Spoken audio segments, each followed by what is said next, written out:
Hey everybody, it's Jason Blaha here, and today I thought I would sit down and do a video for you guys and gals. Let me get a sip of my water first. Get my radio voice going and let's talk about this. All right. On this topic of seed oils, for some reason, all the really kooky keto and carnivore people think I'm pro seed oil. No, I'm just really anti-butter.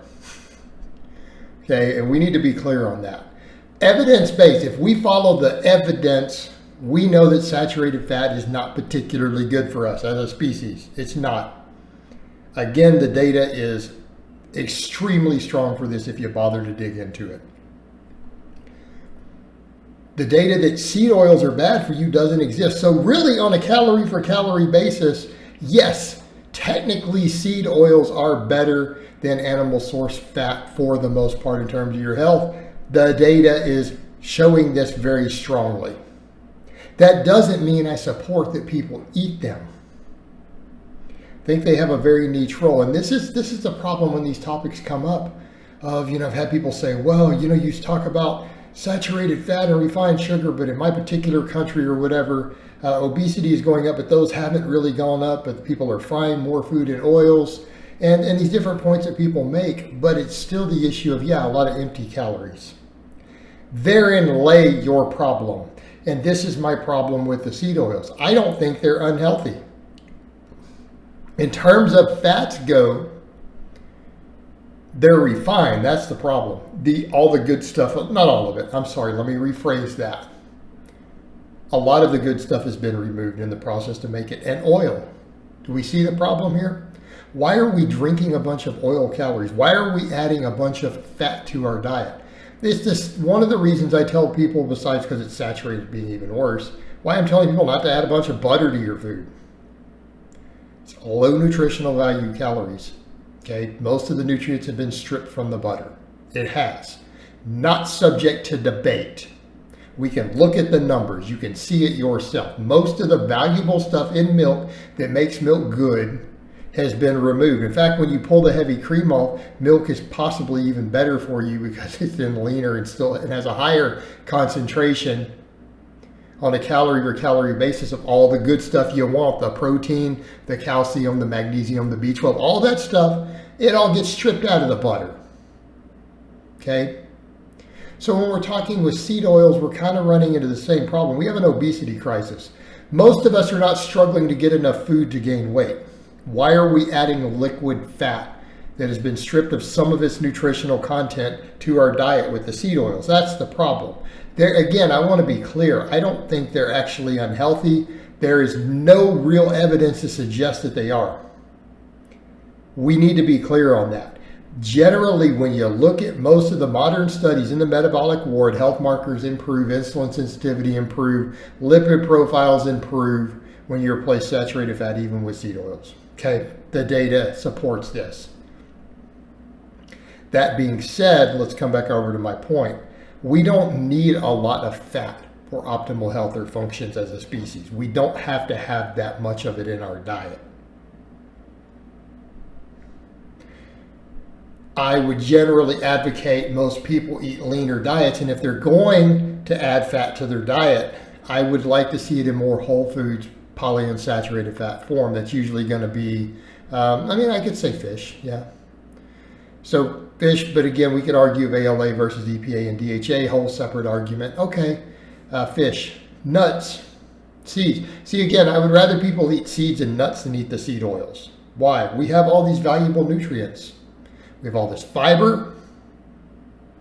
They do contribute to your protein, all the things like magnesium, selenium. There's a lot of really good stuff in these foods that we have stripped out to get this oil. And that's my point. People are, the only reason to add more fat to your diet as a general rule is when you need to gain weight and you're struggling to gain weight. Now, in many third world countries, you see where we're going, that can be a benefit.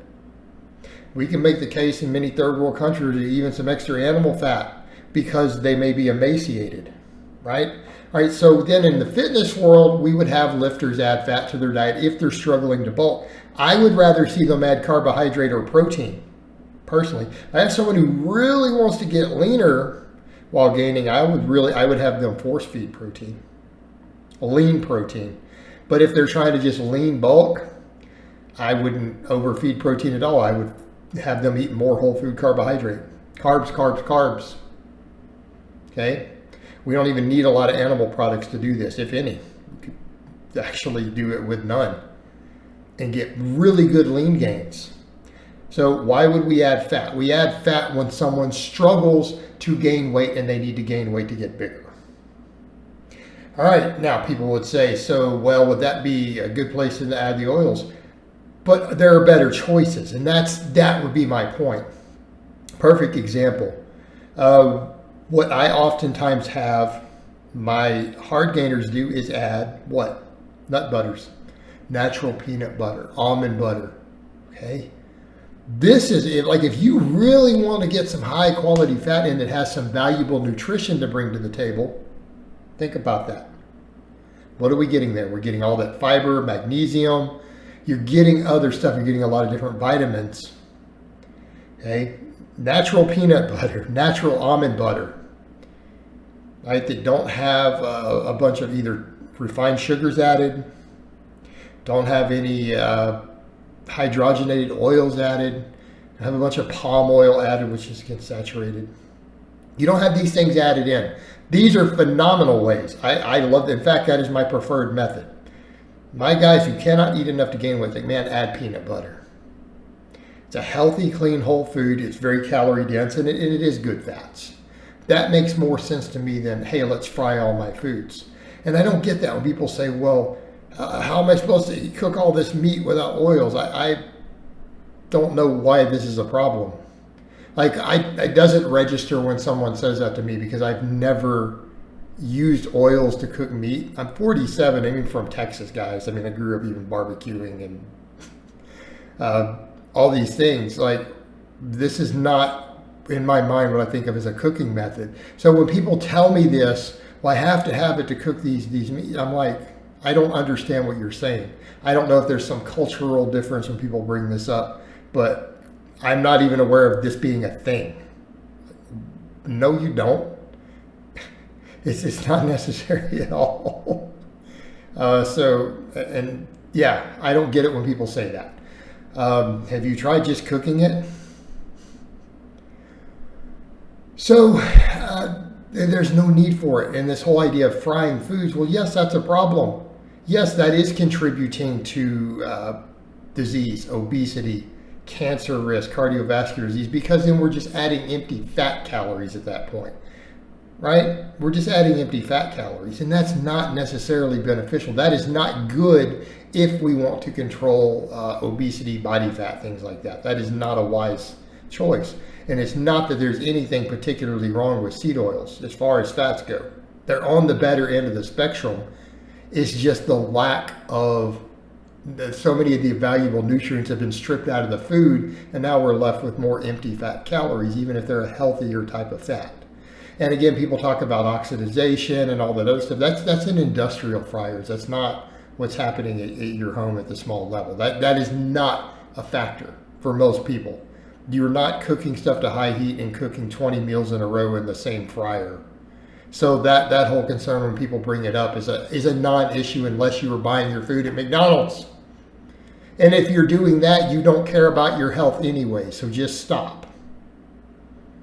All right. Just stop. If that's where you eat, you don't care if you get heart disease and cancer. You don't care.